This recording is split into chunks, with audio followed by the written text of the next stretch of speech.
الحمد لله وكفى والصلاة والسلام على سيد الرسل وخاتم الأنبياء أما بعد أعوذ بالله من الشيطان الرجيم بسم الله الرحمن الرحيم قال ادخلوا في قد خلت من قبلكم من الجن والإنس في النار. اللہ تعالیٰ فرماوے گا کہ جو فرقے تم سے پہلے گزر چکے ہیں جنات میں سے بھی اور آدمیوں سے بھی، ان کے ساتھ تم بھی دوزخ میں جاؤ. کلما دخلت امت لعنت اختها، جس وقت کوئی جماعت داخل ہوگی اپنی جیسی دوسری جماعت کو لعنت کرے گی. حتی اذا ادارکوا فیہا جمیعا، یہاں تک کہ جب اس میں سب جمع ہو جائیں گے.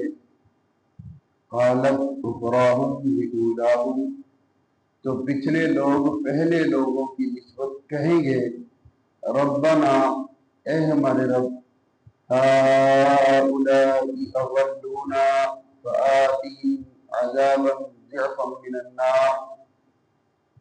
اے ہمارے پروردگار، ہم کو ان لوگوں نے گمراہ کیا تھا، بس ان کو دوزخ کا عذاب دگنا کیجیے.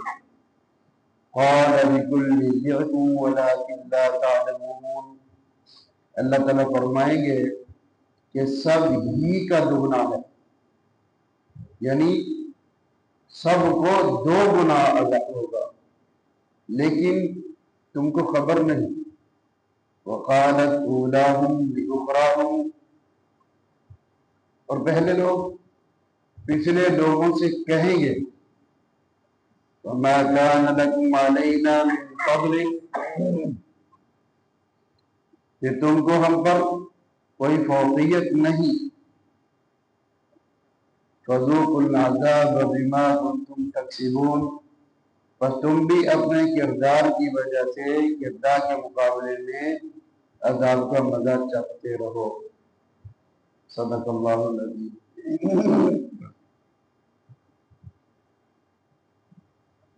گزشتہ آیات مبارکہ میں کفار، مکذبین، مجرمین کے متعلق دنیا اور موت کے بعد عالم برزخ کے متعلق عرض کیا گیا تھا کہ ان تکذیب کرنے والوں کو، جھٹلانے والوں کو دنیا میں جو ان کے نصیب کا رزق ہے وہ ملے گا. ينالهم نصیبهم من الکتاب کہہ کر اللہ تعالیٰ نے یہ بات واضح کر دی کہ جو انسان کے مقدر میں اللہ نے رزق لکھ دیا ہے وہ کم نہیں ملے گا، پورا ملے گا. چاہے اللہ کی بات مانو چاہے جو لکھ دیا ہے، انسان کے پیدا ہونے سے پہلے اللہ رزق لکھ دیتا ہے کہ اتنا رزق اس وقت آ جائے. یہ واقعہ علم کے مطلب میں نے عرض کیا، آج کے موقع کی مناسبت سے پھر عرض کر دیتا ہوں. حضرت موسیٰ علیہ السلام نے اللہ سے ہم کلام ہونے کا شرف حاصل کیا تو ایک شخص آپ سے آ کر عرض کرنے لگا، اے اللہ کے نبی، آپ اللہ سے بات کرنے جاتے ہو تو میرا بھی ایک سوال اللہ سے کر دیجیے گا. موسیٰ علیہ السلام نے پوچھا بھائی وہ کون سا ہے؟ کہنے لگا کہ اللہ تعالیٰ نے میرے مقدر میں جتنا رزق لکھ دیا ہے تھوڑا تھوڑا کر کے بھی ایک دفعہ مجھے کو دفعہ کل نہیں ہوگا کہ بار بار میں مانگتا رہوں گا، کبھی تھوڑا کبھی زیادہ کبھی نہیں کبھی. یہ ساری چیزیں میں چاہتا ہوں کہ مجھے ایک دفعہ مل جائے. چلو اللہ سے بات کر دی. اگلے دن جا کر اللہ تعالیٰ نے فرمایا ٹھیک ہے، لیکن یہ یاد رکھنا جب جس کا رزق پورا ہو جاتا ہے پھر وہ دنیا میں رہتا نہیں۔ یہ بات کنفرم اس امت کے لیے بھی سابقہ امتوں کے لیے، جس کا رزق پورا ہو جائے، ایک قطرہ پانی کا، دودھ کا، لچی کا، کسی بھی چیز کا، ایک ذرہ کسی بھی رزق کا اس کے جسم میں نہیں جا سکتا۔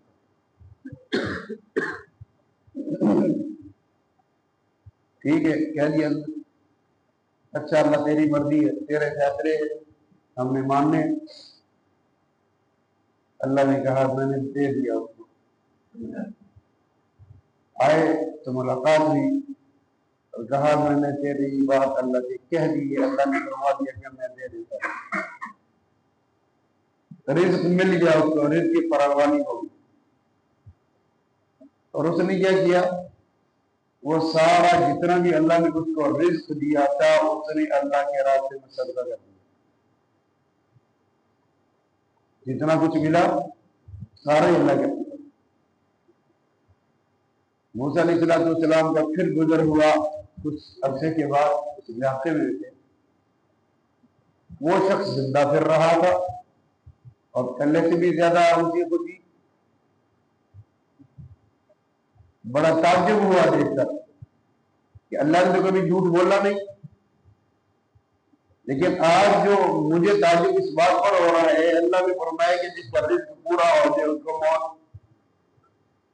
جس کا رزق اس کو پورا مل گیا تھا پھر کتنا کر رہا ہے، پوچھوں گا اللہ نے۔ جا کے موسیٰ علیہ السلام نے اللہ سے بات کی،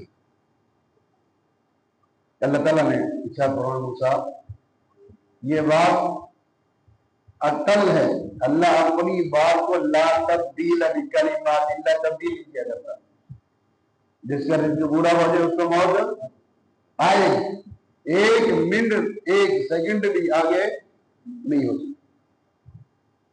اللہ پھر اس کی وہ تو زندہ پھر رہا ہے، اللہ نے فرمایا وہ جتنا میں نے اس کو دیا تھا اس نے سارا میرے راستے میں خرچ کر دیا، میں اس کا مقروض ہو گیا۔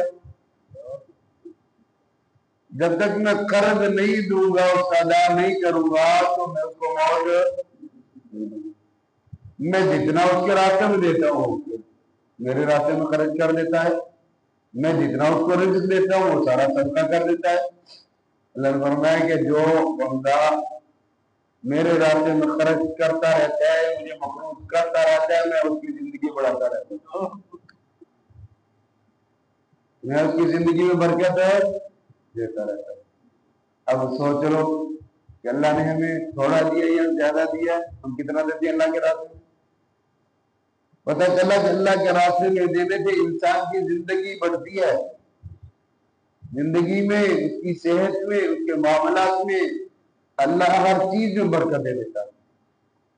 اور پھر اسی طرح حضرت عمر رضی اللہ تعالیٰ عنہ کو اس امت کے لوگ جب آپ کو خنجر لگا پیچھے سے زخمی ہو گئے، شہید ہونے سے 2 دن پہلے یا 3 دن پہلے زخموں کی شدت، طبیب کو بلایا مرہم پٹی کرنے کے لیے، تو حضرت عمر رضی اللہ تعالیٰ عنہ کو دوائی دی اور صاف دودھ دیا، یہ آپ تناول فرمائیں۔ حضرت عمر رضی اللہ تعالیٰ عنہ نے وہ دودھ پیا اور دوائی کھائی، وہ زخموں کے راستے سے باہر نکلا، اندر نہیں۔ عمر رضی اللہ تعالیٰ عنہ نے بلایا سارے اپنے رفقا کو، اپنی شورا کو، فرمایا کہ میں جا رہا ہوں، میرا وقت ختم ہو گیا۔ لوگوں نے کہا امیر المومنین آپ کو کیسے پتہ چل گیا؟ فرمایا کہ جو رزق میرے مقدر میں اللہ نے لکھ دیا تھا وہ پورا ہو چکا ہے، اب ایک قطرہ بھی میرے جسم میں ٹھہرے گا نہیں۔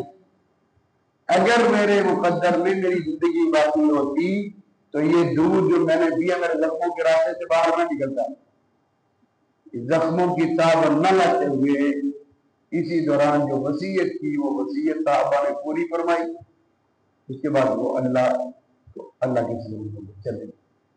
یہ بات کنفرم ہے۔ طبیب بھی اس وقت کام،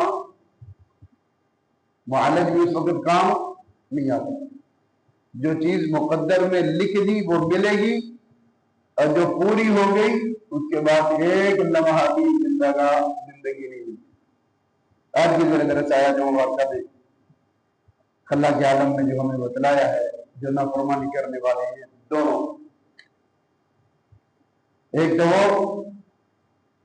اللہ ان کو جو نافرمانی کرنے والے چاہے وہ جن ہوں چاہے انسان، ان کو اس نافرمانی کی وجہ سے اللہ فرمائے گا قال ادخلوا داخل ہو جاؤ فی امم قد خلت، وہ جماعت وہ گروہ جو تم سے پہلے تھا اور جو اب ہے، یہ سارے کے سارے فی النار، جہنم کے اندر، دوزخ کے اندر۔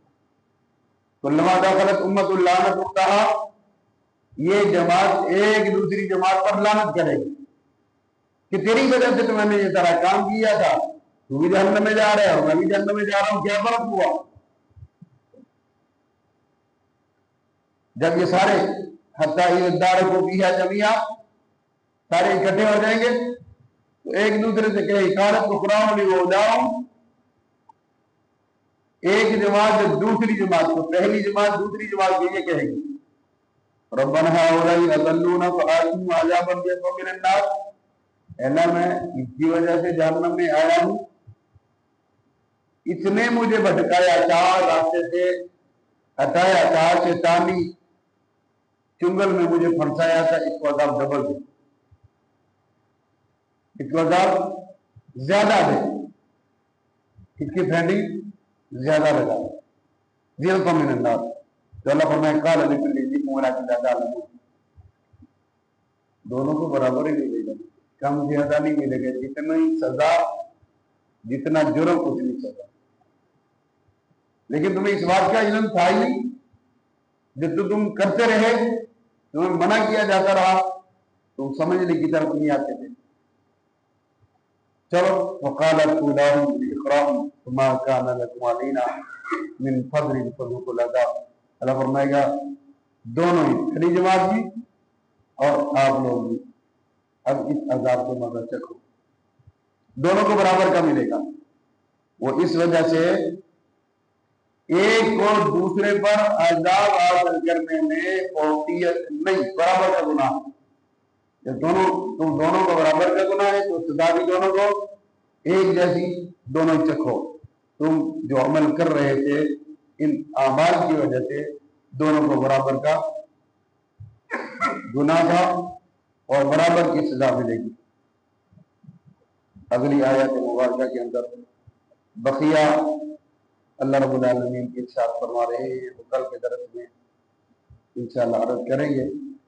اللہ تعالیٰ سے دعا ہے کہ اللہ ہم سب کو نیک لوگوں میں، فرما بردار لوگوں میں، جنتی لوگوں میں شامل فرمائے، اور جو ہم نے گناہ کیے ہیں کرتے رہتے ہیں، جو کیے اللہ ان کو معاف کر دے اور آئندہ نہ کرنے کی ہمت اور توفیق نصیب فرما دے۔ وآخر دعوانا الحمدللہ رب العالمین۔